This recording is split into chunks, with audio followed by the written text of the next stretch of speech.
My name is Jaren. I am part of the education department here at the Cincinnati Zoo and Botanical Garden. I actually run our master's degree program that we have in partnership with Miami University. You may have heard of Project Dragonfly and the Advanced Inquiry Program. So my main role here is taking care of all of our graduate students. But today, I am here to show you one of my personal favorite ambassador animals that we have. No, it is not Fiona. No, it is not Chris the cheetah. I think it's a little bit better than that. We've got Mr. Harvey. So Bridget will pan over to our little friend over here, and don't worry, we will get closer. I want to let you take in his adorableness. Right to the camera. He wants to be on stage. So this is Harvey. He is one of our domestic rabbits that is part of our animal ambassador team here at the zoo. Harvey's main role is to be an educator, and to we partner with Harvey to be a part of programs here like a summer camp, our family classes throughout the year, as well as our Zoo on the Move programs when we come out to different schools and bring you live animals, or for now, we're doing virtual Zoo on the Move. So we come and zoom in like we're doing right now with you, and we still try to connect you to some of our ambassador animals. And again, he is one of our critters. So again, he is a domestic rabbit. There's actually over about 50, more than 50 breeds of domesticated rabbits that all descended from the European wild rabbit. He's checking out Bridget, our camera girl's shoe there. Again, he's one of our super friendly ambassadors. But he is a Holland Block, that's his particular breed. And as you can tell, rabbits are extremely curious. They like to just explore and see their environment, whether it's here at the zoo or in the wild. One of my favorite things to do when I'm hanging out with an animal, again, now we're showing how we go into our den. That's what rabbits live in the wild, our burrows or dens. Keeps them safe from all of those predators out there. Oh, look at that shot. Oh, Harvey. Anyways, what am I going to do whenever I work with kids or even adults and we have an animal in front of us, is I like to ask people to really look at the features of that animal. What do you notice about their nose, their ears, their tail, their feet? And normally, if you get kids or adults to pay attention to all those different body parts of an animal, that gives us a lot of clues on how that animal experiences and survives their environment. So obviously a big thing for rabbits are their ears. That's whether they're up or down, that's usually a very big feature of any sort of rabbit. So of course they're using those ears for hearing, right? And mostly hearing from predators, since rabbits like Harvey and others, don't tell Harvey, he is a prey animal. So he has to always be vigilant, hearing what's around him so that he can make sure that he stays safe. And rabbits that have their ears up, they actually almost are like satellite dishes, and they can turn their ears in different directions to make sure that they're capturing all of the sound that's around them. With locks, since their ears are down, usually rabbits, if they really are like Harvey, if he's really interested in something, you'll see his ears and almost away from his body to capture any sounds.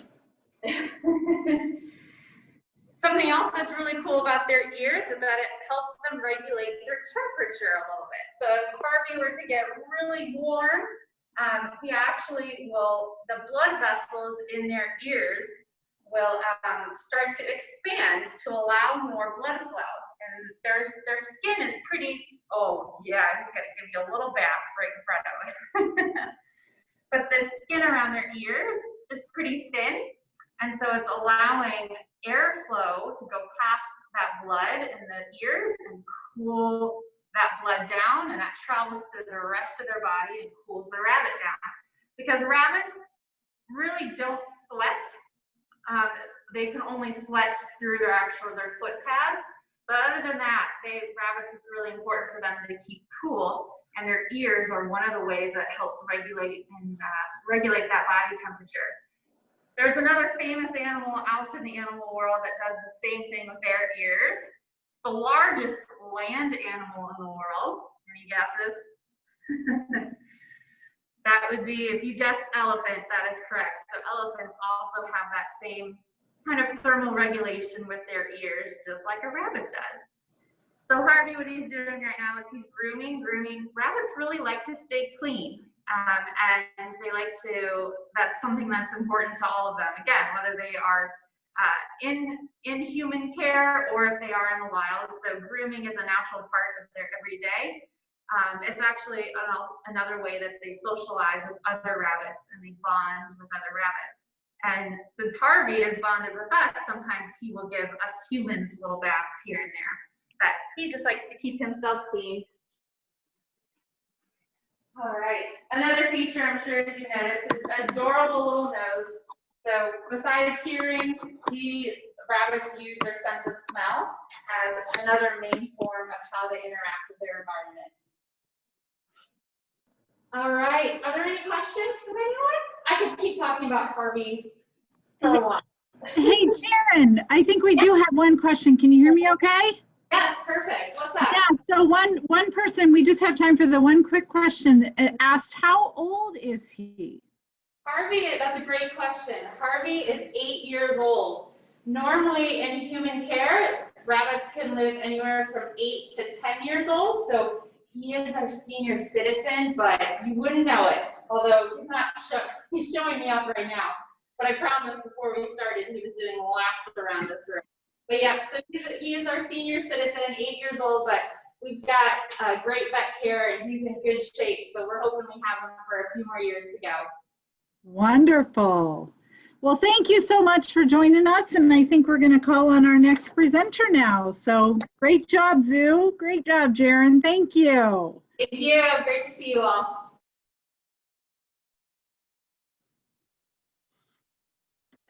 So my name is Gwen Roth, and I work for the Soil and Water Conservation District. And I first off want to thank you and welcome all of you to the Greater Cincinnati Environmental Educators' first ever virtual Ultimate Educator Expo. This is actually the 21st year we've been hosting this event. The last several we've been at the zoo. And you notice the zoo is going to log on a little bit early every day. They're going to do an animal encounter at 3:15 and then again at 4 o'clock. And our breakout sessions will be at 3:30 and then again at 4:15. So any of you attendees that want to log in a little bit early and see another encounter, animal encounter tomorrow, all this week, that'll be out there. So we're going to encourage you to visit the GCEE website to find resources for virtual programs, field trips, activities, grants. All of our member organizations are on that website, and that website is gc-ee.org. And I'll put that up later in the presentation just so you remember. A few housekeeping tips. If you have any questions for the presenters, please type it in the Q&A. Sarah Faring and myself will be monitoring these questions, and we will ask the presenters towards the end of their session. We also want to let you know that we're recording this session, and a copy of these will be available on that website. Towards the end of our presentation, we will be picking one door prize winner, and you have to be present to win. So we're going to call out your name towards the end, and you can put some contact information into the Q&A. And remember, not everybody sees that. It just goes to us.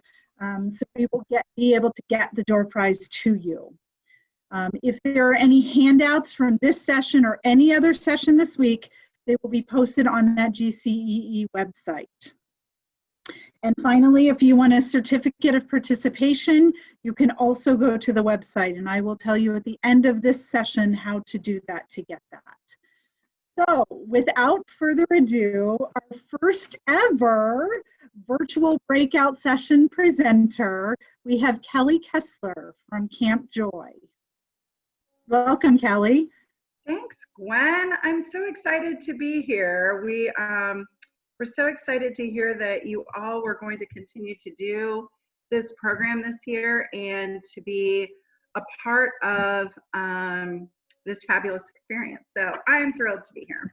My name is Kelly Kessler. I work with the Venture Out team at Camp Joy. So that is the corporate piece of Camp Joy.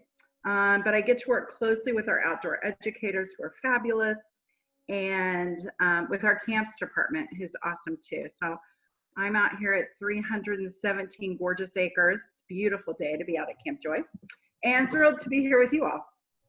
So in having some conversations about some things that we're doing virtually with some of the schools we work with, some of the corporate programs that we work with, I came up with 3 activities that are working really well for us, and I think there's a tie between them.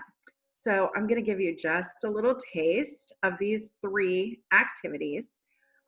They are called Pick It and Stick It is the first one.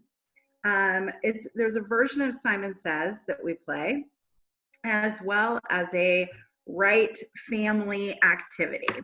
So what all of these have in common is movement. You know, from looking at everything we're seeing online, it's about 20 minutes, I know, for adults. I'm guessing probably the same for youth, that if you're sitting for that long, it's time to get up and move, or just move in your seat somehow. So our idea was to incorporate some of the experiential learning we're doing and get some movement going, and hopefully a couple laughs along the way, because we find that always helps the learning out here at least. So our first version, our first activity is called Pick It and Stick It. So what happens is I have got a $50. So I show people like this. We're also noticing that this movement in between the screen, and it's not just so one-dimensional, is helpful as well. So I've got my $50. So there's my tails, and there's my heads. And what we ask participants to do is we'll say, pick it. And so they'll pick either heads or tails. This is an activity we'll start with. So I'll repeat it again. I'll say I've got my $50, I've got heads and tails, and we're gonna ask you to pick it. Heads, this indicates heads, this indicates tails, okay? Ask the group to pick heads or tails. I'll flip my coin and hold it up. It happens to be heads. What we do is then we'll say anyone who didn't get it correct, turn off your cameras. If you did get it correct, leave your camera on. And it starts to, at least in Zoom, it starts to populate down to who's left. It's kind of a cool visual when we get down to one person. We may run it 1 or 2 times. This one is purely for just some enjoyment and some laughs along the way, before we would do one that would bring about some more conversation to it. So that is Pick It and Stick It. Okay, pretty easy. And you don't have to use a $50. I think I used a dime one time, and it did just fine. So that's our first one. The second one we like to use is a version of Simon Says. So it's a simple version. It's just a few hand motions that I'll tell you in a second. But the idea is, unlike Pick It and Stick It, this is not an elimination game. And unlike the Simon Says you may have played when you were young, this is not an elimination game. This Simon Says is if you make a mistake, you just give yourself a point and you wait for the next instruction and just keep going. So everyone continues to play the entire time, okay?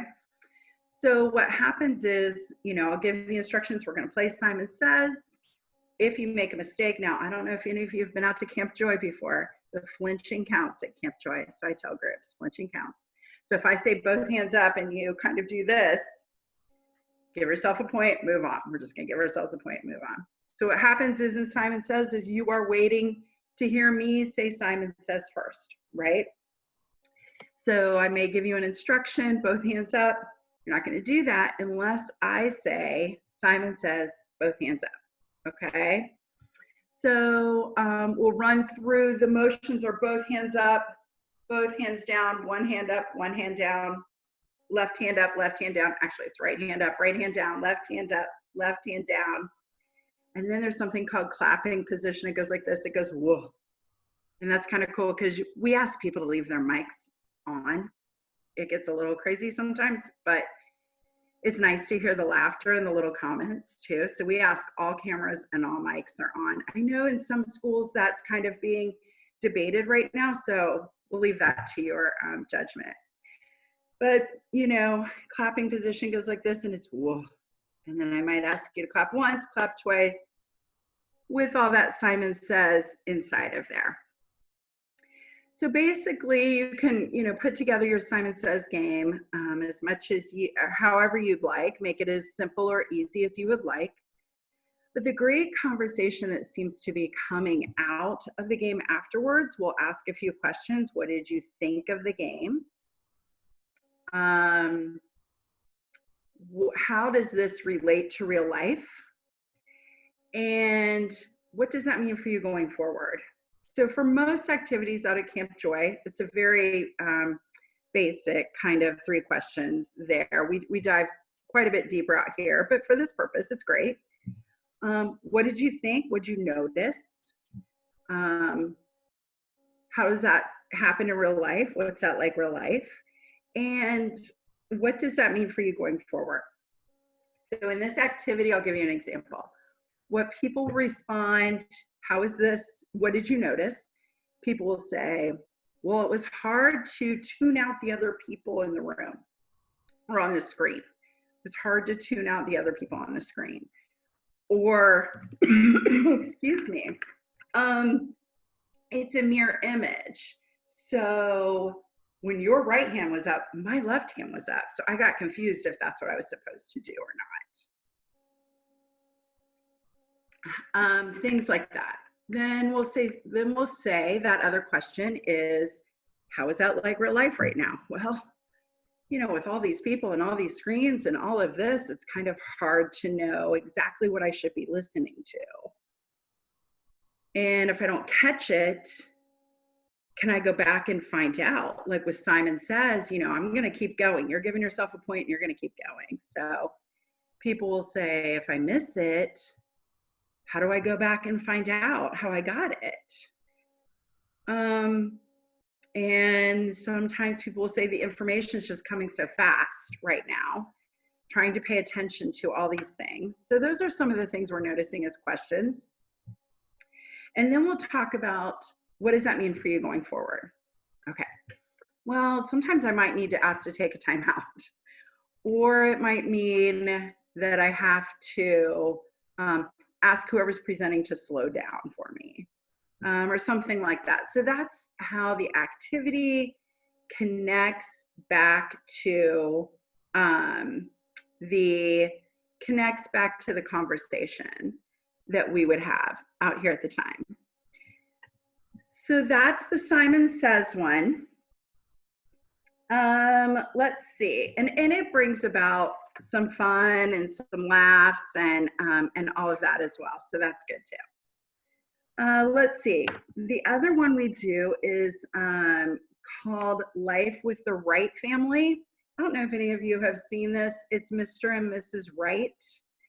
So what happens is there are 2 versions of it we use. There's a story I read, which I can send this to Gwen. I don't know if you can still get that on there, but I'll send it to Gwen, about the Wright family. So the first paragraph goes something like this. One day the Wright family decided to take a vacation. The first thing they had to do was decide who would be left home since there was not enough room in the Wright family car for all of them. So what we would ask people to do is when you hear the word right or hear the word left, you know, who would be left at home, we ask people to lean in that direction. It's kind of a cool visual up here. You're saying if you're doing the right thing. And so it's really a part of that movement, getting people redirected, that kind of thing. So it's a whole kind of story that we read through, and the The more we go, the quicker we pick it up. And that gets quite a bit of laughs as well. So that one's fun to do too. The other way we do this one is we can have people, ask people ahead of time to put maybe pennies or paper clips in their right hand. And if they hear the word, you know, when they hear the word left, one goes to the left hand. And then if they hear the word right, one goes back to the right hand. And then we take some time and talk about, you know, how hard was that? Did everybody end up on the same page? Is life like that? Are we all hearing the same information? That kind of thing. We'll go through those questions again. Those, what did you notice about this activity about you? What did you notice about somebody else? What helped you be successful? You know, questions about the specific activity. Then we'll ask, how does that relate to what's happening right now in real life? And again, you know, what does that mean for you going forward? So that is another one we use. Okay, I've got a little bit of time left. I thought it was going to take up all the time, but it does. So I've got a couple others for you too. So one of the ones we use is a comfort zone activity. So we'll talk about comfort zone. We'll put it out there first. So like, if I were going to say the word comfort in your space of comfort, what would some of the words be that you might say along with that? So for example, somebody might say, in my bedroom, hanging out, watching my favorite TV show. You know, in the morning, eating my favorite thing for breakfast, playing a video game on my computer. So those would be comfort zones. We start talking about that. Then we might start talking about stretch zones. So that would be a yellow kind of, we talk about green as comfort zone. So stretch zone would be more of a yellow space. So for example, gosh, for me, when I first came out here and started working on the ropes courses, that was a stretch for me for sure. I'm still not sure I'm in a comfort zone place on that one. So that would be yellow for me. And then there's a place of a panic zone. So that would be red. So some people get out here and they see those helmets and harnesses and things like that, and that is definitely red for them. So that would be panic. So what we ask participants to do is to bring something with them that is green. So I've got a green bag here. So that would be my green. This could be my yellow. And let me look. Hold on. Give me 1 second here. Let's see. This, oh, I've got it. So you can really just use anything that's around. Here's Folger's red can. So what we do is go through a list of things that start with scenarios that are a little simpler that can be used. For example, let's see. So today if I walk out of here and a snake slithers across my path, where am I? For me, that's green. I'm okay with snakes outside on the ground. Now, if you told me this snake was in the tree above my head, I'm gonna be red, okay? So what it does is it gives you a good feel on the screen. It can give you a good feel of where your group is, more comfort, stretch zone, less comfort, and then give you an opportunity to prompt some of those questions. You know, have I ever had a bad experience with a snake? I never have really had a bad experience with a snake. That might be one of the reasons I'm green, right? but somebody else might put up red and be willing to share that they've had a negative experience with a snake. And we have an opportunity to talk about how experiences can shift our comfort zones and where we are. So the questions continue to go. One of them, I think, is talk for like 5 minutes about a topic that you know very little about. Okay, that's right here for me. That would not be a good space for me. But it's interesting. We talked to some people. There's people holding up greens, and it's interesting to talk to them about, you know, they've had to do that before. I've never had to do that before, really. So I'm still in that major red space. Then as the conversation goes, you can get to a question like, what if you thought a friend did something wrong and you were going to confront them about doing something wrong? So where are you, you know, in your comfort zone in that space? And it's good conversation about like, you know, I'm fearful to lose a friendship. I've lost a friendship over that. You know, I might think it was wrong, but maybe it's not really that wrong. Maybe it's just me that thinks it's wrong. So that can provoke some really good conversations in that way. Let's see. Let me ask if you have any questions, and then I've got one to wrap it up here. Let me ask if you have any questions. Are you seeing any questions, Gwen? So I don't have any questions, but I really love the idea of the red, yellow, and green. Mm-hmm. And I know we've used that at teacher workshops before. So that's something that's really a great thing, especially on video, that the teachers can use to kind of interact more with their students. I agree. I think it also gives an interesting, at least with the adults that I've worked with, it kind of gives an interesting feel of where you are in life. Like, are you holding up yellow dinosaurs, plastic dinosaurs, or are you holding up yellow leadership books? You know, it really is a nice indicator of where someone is kind of in their life as well. And I think it makes a great snapshot too, screenshots. If you have somebody hold something up next to them for each thing, that can be used as well. We've used a lot of screenshots too. So we do have one question that just popped up. How many people can do these activities on Zoom? Or how many people have you done these activities with on Zoom before? Yeah. So we are capping it at 25. That's a great question. We're capping it at 25.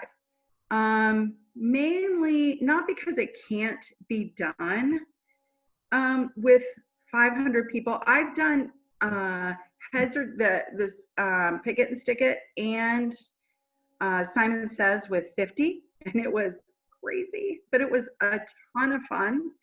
But there was no expectation that there would be some valuable conversation afterwards. So we did a program with like artworks. We did a program with artworks and with the youth in artworks, and it was a lot of them. And we split them into breakout rooms to get the opportunity to have that meaningful conversation at the end. So if you're looking just to do something fun and break up the monotony of this whole thing, it can be done with as many as you want, I think.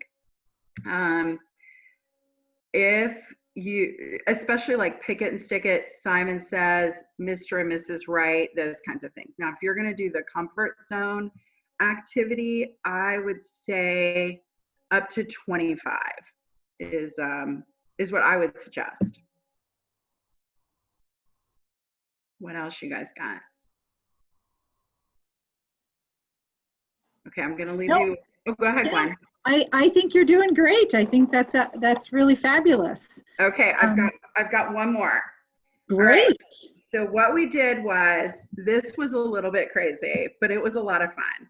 So it's called back-to-back change. It's an activity about noticing differences. So we paired people up and had them turn off their camera and make 3 changes about the space around them. So I could maybe, pull a blind on one of those windows. I could put this pencil behind my ear and maybe shut this door that's over here kind of peeking out the side, although that one would be hard to get when it came back. So when I was done making my changes, I turned my camera back on. Then when I see my partner turn their camera back on, we individually chat with each other. In the chat section below, you can pick someone to chat with. And we try to figure out our changes, the changes that each other made. Once we figure out the 3 changes we've made, we turn our cameras back off and wait for the next instruction. The next instruction is to change 3 more things. So I might take off my ring, but kind of be holding my hands up here so they could see. I might put something else behind my other ear. I might take off my earring. I'm looking to make 3 more changes. And once I've made my 3 more, leaving the other ones, once I've made my 3 more, I come in, wait for my partner, wait till I see my partner's picture to come up. We chat, figure it out, turn off cameras, wait for further instructions. So out here at Camp Joy, we like to push people a little bit out of their comfort zones. The next instruction is to change 5 things, leaving the other 3. So that's when it gets a little bit crazy. People have got bandanas on, they've got masks on, they make all kinds of crazy changes. That is a great screenshot. Let me tell you, we worked with the students at UD on this one, and that was a great, great screenshot. But they got really creative and pulled up, and the conversation was great. It was about being outside of your comfort zone. And the students we're working with, I'm sure the students you're working with have all had to do something new in the last 6 months and push themselves outside of their comfort zones. And what does that feel like? It feels messy. So we ask people to share how they're feeling. So it feels messy, uncomfortable, unkept. Okay, what does that mean for you going forward? Well, I guess I can keep going. I can continue to do things, even though I feel messy, uncomfortable, unkept, that kind of thing. Now, I know the private chat thing, might have to find a workaround for that for some of you. I don't know how you all handle those things, but that's another one, or if there's another way to do it. So, all right, is there another question there, Gwen? So this is my red card for way outside my comfort zone for finding 3 things, and 5 things. Yes. Very, and it can be like 2, 2, and 4, it's just kind of like, how far can you push, This is the closest red thing I had. That's pretty good. You must know an athlete. I'm guessing you know an athlete. Who sold that to you? So we did have a couple questions in here, Kelly. How about a list of the comfort zone questions? Sure. Can I send that to you, Gwen? Absolutely. Of course. And then also we had a question about a list of the processing questions after the activities. Of course. Let me, I'll send those to you. And I would say about the comfort zone questions, there's a standard list of some we use, but I worked with a leadership group last week, and one of my questions was, okay, so you've been asked to be a part of a leadership program, and this is your orientation today. Where are you? So you can use these that I'll send over to Gwen, but also think about, what do you want to know? What do you really want to know where your group is? But yeah, I'll totally send those over. Wonderful. Yeah. So fun. Kelly, I want to thank you so much for being our first virtual breakout session and getting, I think, all of us into a slightly better comfort zone. I know we're all learning this virtual staring at screens thing, so I think a lot of those tips you gave us today are really going to help. Well, good. Use away. Use them all. Use them. Have fun. Awesome. Yeah. Thank you, Kelly. Have a great day.